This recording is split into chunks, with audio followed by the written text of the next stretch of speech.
Bismillahirrahmanirrahim. Qala musannif rahimahullah taala wa nafa'ana wa bi ulumi barakati fi dharain. Ya Allah. Bismillahirrahmanirrahim. Qala rabbi shrah li sadri wa yassir li amri wa hlul 'uqdatam min lisani yafqahu qawli, amma ba'd. Bismillahirrahmanirrahim. Kajian pada malam hari ini untuk grup taklim Salafun Shalih, yaitu di dalam kitab Hikam karangan Ibnu Athaillah As-Sakandari. Kitab ini dikarang oleh Al-Fadhil Ahmad bin Muhammad bin Abdul Karim bin Athaillah As-Sakandari. Ibnu Athaillah As-Sakandari wafat pada tahun 709 Hijriah, dimakamkan di Qahirah, Mesir. Sedangkan hikam adalah kata jamak yang artinya kumpulan hikmah-hikmah dari Ibnu Athaillah As-Sakandari.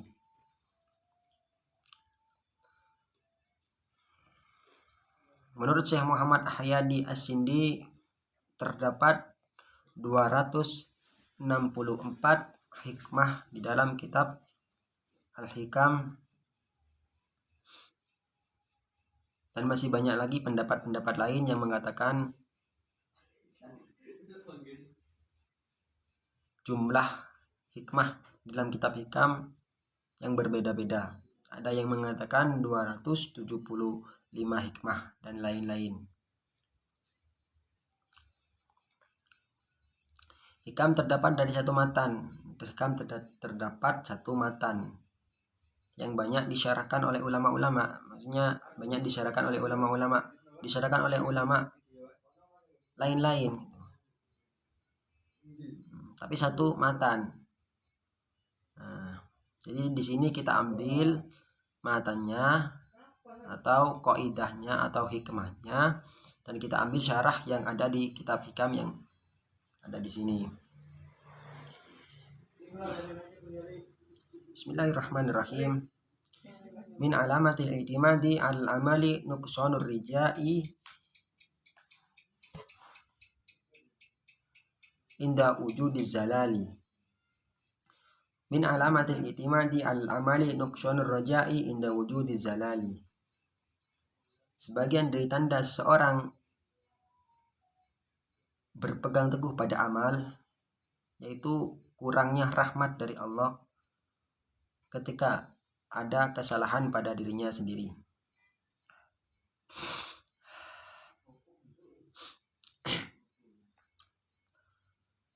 Seperti seakan-akan seorang berpendapat kalau dirinya tersebut bisa masuk surga karena amalnya. Apa itu amal? Amal itu adalah harakatul jismi awil qalbi, yaitu gerak tubuh atau jasad atau hati. Nah, tersebut dikatakan amal.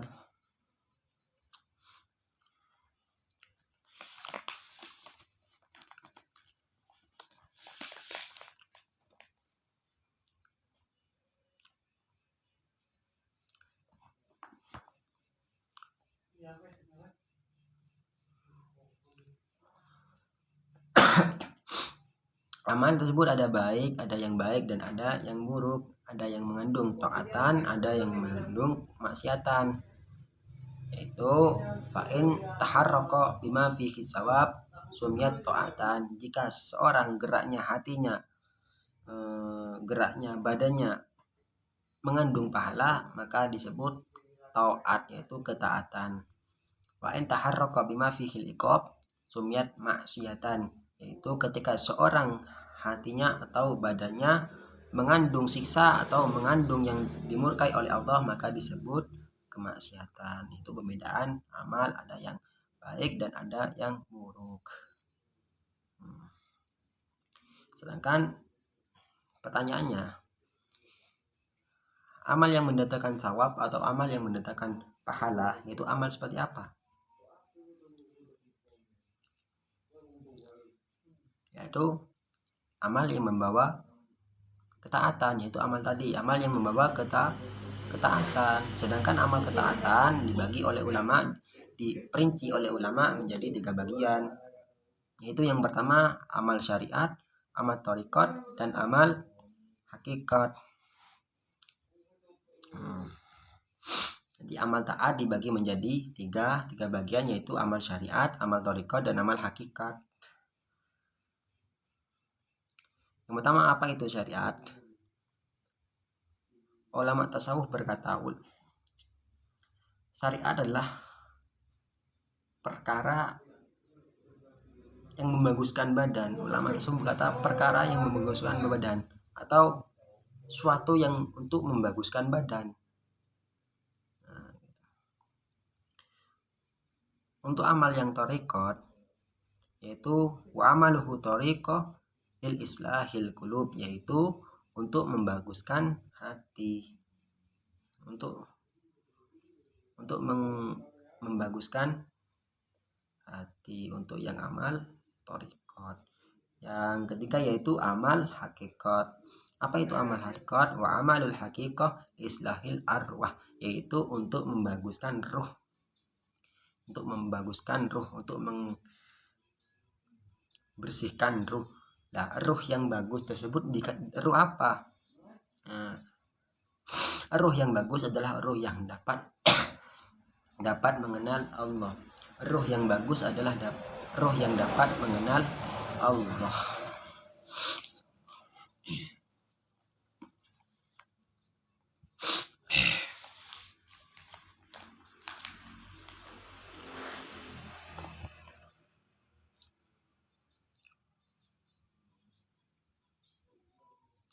Tapi seorang muslim itu lebih banyak amalnya amal syariat, lebih condong kepada amal yang syariat. Itu muslim lebih condong kepada amal syariat, lebih banyak yang ke amal syariat. Seperti diringkas lagi oleh para ulama menjadi 3 bagian. Yang pertama itu tobat, takwa, dan istiqomah. Itu yang amal syariat dibagi-bagi oleh ulama menjadi 3 bagian, yaitu apa aja? Tobat, takwa, dan istiqomah. Tobat dalam artian membersihkan diri dari perkara kotor, membersihkan diri dari perkara jelek, membersihkan diri dari perkara yang tidak Allah ridhoi. Nah, itu namanya tobat. Yang kedua yaitu takwa, takut pada Allah. Yang ketiga yaitu istiqomah. Apa itu istiqomah?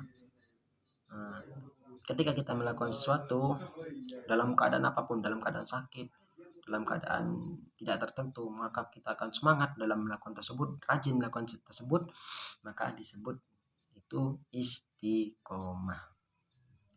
Itu yang pembagian dari syariat. Sekarang pembagian dari thariqat lagi, yaitu pembagian thariqat terbagi menjadi tiga bagian lagi, yaitu ikhlas, syidik, dan tumakninah. Nah, ketika seorang sudah menguasai ikhlas, syidik, dan tumakninah, maka berarti punya hati yang bagus.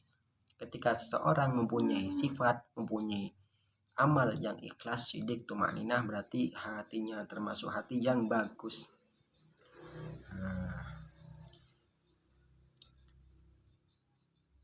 Jadi ikhlas belum tentu syidik. Kalau kita jelaskan tentang ikhlas dan syidik ini sungguh panjang. Di video selanjutnya aja kita membahas tentang ikhlas dan syidik, insyaallah. Di sini kita bahas tumakninah secara ringkas saja ya. Tumakninah itu adalah tentramnya hati, damainya hati ketika bersama Allah. Tentramnya hati, damainya hati ketika mengingat Allah. Tentramnya hati ketika menyebut nama Allah. Itu dinamakan tumakninah. Tentram, nyaman, ayem, itu dinamakan tumakninah. Nah, itu yang bagian thariqat. Sekarang bagian hakikat. Sekarang bagian yang hakikat. Nah, sekarang bagian yang hakikat terbagi jadi 3 juga. Apa aja? Ini pembedaan lagi pendapatnya ulama ini. Yang pertama, muraqabah, yang dalam artian merasa diperhatikan Allah. Jadi muraqabah adalah atau merasa diperhatikan Allah.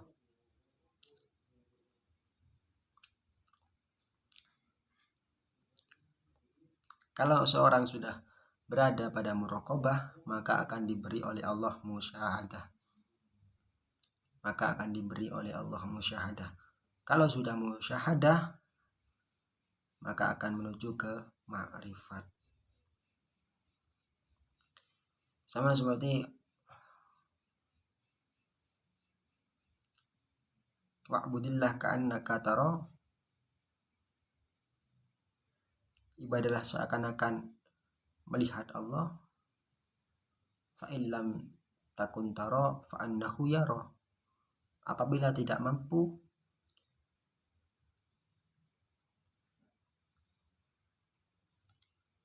melihat Allah, maka Allah melihat kita, maka dilihat Allah.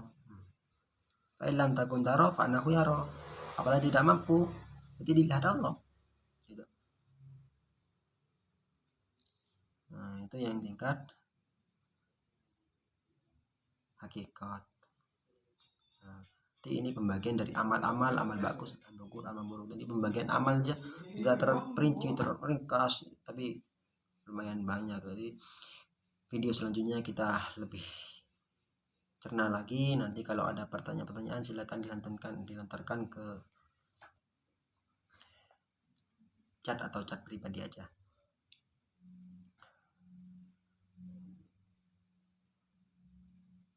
Jadi semua amal, jangan sampai kita bergantung pada amal, jangan sampai kita pasrah pada amal, karena yang membuat kita masuk surga bukan karena amal, yang membuat kita sukses bukan karena amal, tapi karena ridhonya Allah, tapi karena kehendaknya Allah, tapi karena rahmat dari Allah Ta'ala. Itu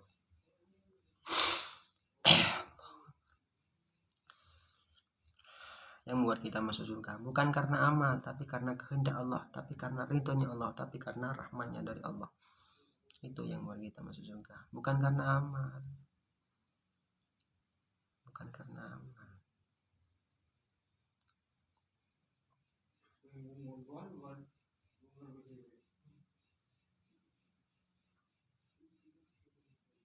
Jadi kita niat, kita harapkan suatu lillah, karena Allah, karena mencari ridhonya Allah, karena mencari rahmatnya Allah. Tuh, jangan berharap pada amal. Saya ibadah gini supaya gini, jangan berharap pada amal. Saya ibadah gini lillahi ta'ala, mencari ridhonya Allah, mencari rahmatnya Allah. Tuh, yes. Karena semua itu sudah diatur oleh Allah. Manusia cuma ikut aturannya Allah. Menungso ora berhak ngatur, menungso kur iso anut turane Gusti Allah. Anut aturane Gusti Allah ikut tak. Menungso gak duwe hak ngatur Allah. Menungso wis melok aturane Gusti Allah, melok tuturane Gusti Allah, ikut tak. Simpel. Emang so ramela tuturane Gusti Allah, aturane Gusti Allah. Intinya seakan-akan merasa kuat, misalnya dirinya hebat, tidak mau dirinya diatur oleh Allah, merasa dirinya hebat, merasa dirinya paling kuat. Allah tidak usah merasa dirinya tidak suka diatur Allah. Manusia itu cuman ikut aturnya Allah. Nah itu aja. Manusia itu tidak berhak mengatur Allah. Ya, Allah yang menentukan semuanya. Allah yang menentukan ini, itu Allah yang menentukan semuanya. Makanya pasrah pada Allah itu penting. Seperti yang diterangkan saya kemarin, tawakkuf ma talabun anta talibu bi rabbika wa la taysura ma talabun anta talibu bi nafsika, sama seperti keterangan yang kemarin. Di pasrahnya ke Allah itu sangat penting. Ketika kau tidak berhenti suatu permintaan jikalau kau sandarkan pada Tuhanmu, dan tidak ada permudah pula suatu permintaan jikalau kau sandarkan kepada kemampuanmu. Ya, karena manusia itu tidak bisa apa-apa, tidak punya hak ngatur Allah. Manusia itu tidak punya hak apa tidak punya hak mengatur apa ketetapan Allah. Manusia bisanya cuma pasrah ke Allah. Kalau sudah pasrah ke Allah enteng gitu, tidak punya apa-apa manusia. Mereka iku manusia iku ora iso apa-apa, mereka pasrah nang sing mau iso apa-apa itu. Itu udah cukup. Ya, jangan sok-sok ngatur Allah. Allah nggak usah diatur. Allah punya ketentuan sendiri. Allah punya aturan sendiri. Kau usah ngatur Allah. Kita aja yang ikut aturannya Allah. Kita ikut aturannya Allah. Kita pasrah pada Allah. Kita ibadah karena Allah. Jangan berharap pada amal. Jangan berharap pada sesuatu. Boleh lillah karena Allah. Nah, cukup.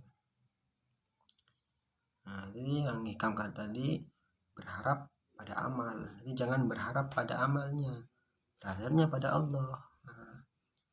Gitu. Ya. Cukup sekian.